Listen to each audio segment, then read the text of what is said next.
ஓம் சாந்தி. B K. Surajbhai, mount Abu, Rajasthan. வாழ்க்கையில் விதவிதமான சூழ்நிலைகள் வந்தாலும் நம்முடைய ஸ்திதி கெடுத்துக்கொள்ளாமல் இருப்பது மிகவும் அவசியமாகும். பிரச்சனைகள் வருகின்றது. பிரச்சனைகள் இல்லாத மனிதர்களே கிடையாது. ஏழைகளுக்கு ஒரு விதமான பிரச்சனை ஏற்படுகின்றது. செல்வந்தர்களுக்கு அநேக விதமான டென்ஷன் ஏற்படுகிறது. எனவே அவர்களுடைய பிரச்சனை தனிப்பட்டதாக இருக்கின்றது. டாக்டர்களின் பிரச்சனை தனி, வியாபாரிகளுடைய பிரச்சனை தனி, அதிகாரிகளின் பிரச்சனை தனிப்பட்டது, அரசியல்வாதிகளின் பிரச்சனை தனிப்பட்டதாக உள்ளது. ஆனால் பிரச்சனைகள் வரும்பொழுது சுயஸ்திதி சிரேஷ்டமாக வைத்திருப்பதுதான் பிரச்சனைகளை அழிப்பதற்கான வழியாகும். எப்பொழுது நம்முடைய சுயஸ்திதி சிரேஷ்டமாக இருக்கின்றதோ அப்பொழுது நம்மிடமிருந்து சக்திசாலியான கரணங்கள் வெளிப்படுகின்றது. நம்முடைய எண்ணங்கள் இதனால் வெற்றி அடைகின்றது, சித்தி அடைகின்றது, பிரச்சனைகளும் மாறிவிடுகின்றது. எனவே நாம் இந்த கலையை கற்றுக்கொள்ள வேண்டும். நாம் நம்முடைய சுயஸ்திதியை சக்திசாலி ஆக்க வேண்டும். நாம் பிரச்சனைகளுக்கு பலியாகிவிடக்கூடாது. நம்முடைய சக்திகளிடம் பிரச்சனைகள் பலியாகிவிட வேண்டும். இதற்கு நம்மிடம் ஞான பலமானது அவசியம். ஞான பலம் என்றால் அர்த்தம், பிரச்சனைகள் வரும் நேரத்தில் ஞான கருத்துக்களை சிந்தனை செய்து தன்னை லேசாக்கிக் கொள்ளலாம். உதாரணமாக, தன்னுடைய அனைத்து சுமைகளையும் பாபாவிடம் அர்ப்பணம் செய்துவிடுங்கள். அப்பொழுது பாபா சுமைகளை நீக்கிவிடுவர். தன்னுடைய அனைத்து பிரச்சனைகளையும் பாபாவிடம் ஒப்படைத்து விடுங்கள்.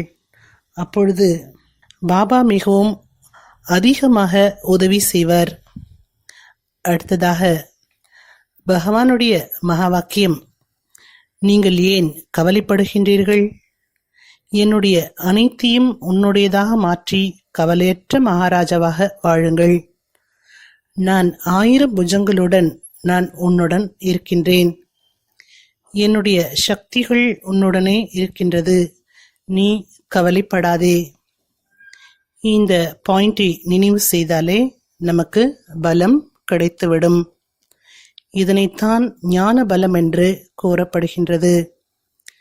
பல்வேறு சூழ்நிலைகளில் தன்னை இலகுவாக வைத்துக் கொள்வதில் இதனுடைய பங்கு மிக முக்கியம் வாய்ந்ததாகும். அடுத்ததாக சொமானின் பலமாகும். நான் யார்? நான் யாருடையவன்? நான் எவ்வளவு சக்திசாலியான ஆத்மா? ஆனால் நாம் பிரச்சனைகள் வரும்பொழுது தன்னுடைய சக்திகளை மறந்து விடுகின்றோம். இதனால் நாம் சுமை உடையவராகி விடுகின்றோம். சின்ன சின்ன நோய்கள் கூட மிகப்பெரிய பிரச்சனையாக அனுபவம் ஆகின்றது. ஆனால் நம் சொமானில் இருக்கும் பொழுது நமக்கு முழு ஞானமும் நினைவிற்கு வந்துவிடும். நம்முடைய சக்திகளுடைய விழிப்புணர்வு ஏற்படும். இதனால் பிரச்சனைகளின் அழுத்தம் குறைந்துவிடும். மூன்றாவதாக, நமக்குள் யோகத்தின் சக்தியை அதிகரித்துக் கொள்ள வேண்டும். யோகம் என்பது சர்வ சக்திவானுடன் தொடர்பு வைக்கக்கூடிய கல்வியாகும்.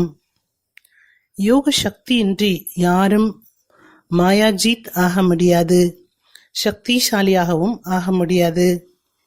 எனவே நாம் யோக பயிற்சியை அதிகரிக்க வேண்டும். யோகத்தினுடைய விதவிதமான வழிமுறைகளை கற்றுக்கொண்டு காரியங்கள் செய்யும் பொழுது சேர்த்து யோகம் செய்வதற்கான திட சங்கல்பம் செய்யுங்கள். நடந்தாலும், காரியங்கள் செய்தாலும், வாகனங்களை ஓட்டினாலும், பஸ்ஸில் சென்றாலும் நாம் எவ்வாறெல்லாம் யோக பயிற்சி செய்யலாம் என்ற திட்டத்தை உருவாக்குங்கள்.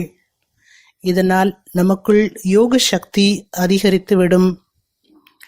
இன்று முழு நாளும் நாம் மிக அழகான பயிற்சி செய்வோம். இது மிகவும் சரளமான பயிற்சியாகும். நான் மாஸ்டர் ஞான சூரியனாக இருக்கின்றேன். தன்னைத்தான் ஆத்மாவாக பாருங்கள். தன்னை மாஸ்டர் ஞானசூரியனாக பாருங்கள். ஞானசூரியன் சிவபாபா பரந்தாமத்திலிருந்து கீழே இறங்கி தன் எதிரில் இருப்பதாக அனுபவம் செய்யுங்கள். அவரிடமிருந்து பல வண்ண கதிர்கள் என் மீது விழுந்து கொண்டே இருக்கின்றது. இது போன்ற பயிற்சி இன்று 1 மணி நேரத்துக்கு 2 முறை அவசியம் செய்யுங்கள். இதனால் நம்முடைய மன ஒருநிலைப்பாடு அதிகரித்துவிடும். நமக்கு மிக நல்ல அனுபவங்கள் ஏற்படும். இந்த பயிற்சி நாம் அதிகரிக்கும் போது பிரச்சனைகள் நமக்கு லேசானதாக தோன்றும். நாம் தான் பெரியவர்கள், பிரச்சனை நம்மை காட்டிலும் சிறியதே என்ற உணர்வு ஏற்படும். மேலும் நாம் பிரச்சனைகளை வெற்றி அடைந்து விடலாம். ஓம் சாந்தி.